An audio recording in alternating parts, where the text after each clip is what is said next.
একটা জিনিস দেখেন, এটা হচ্ছে একটা জিরেট গার্ড, মানে আর কি দাড়ি সেভ করা।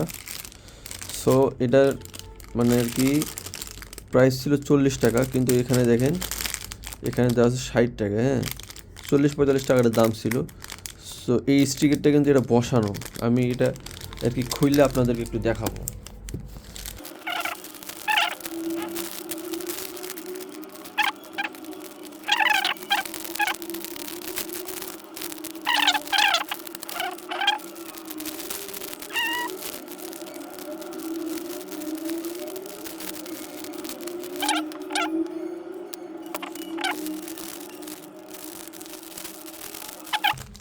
এখানে কিন্তু আছে 28 রুপি, মানে আর কি ইন্ডিয়ান টাকা 28 রুপি। রুপিটা যদি টাকাতে কনভার্ট করি তাহলে হইতেছে 40 টাকা বা 45 টাকা আসতে পারে, মানে আর কি এটার দাম।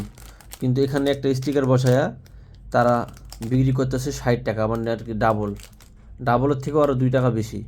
আপনারা দেখছেন। তো এই হলো বাংলাদেশি বাটপার। হ্যাঁ, এই হলো বাংলাদেশি বাটপার।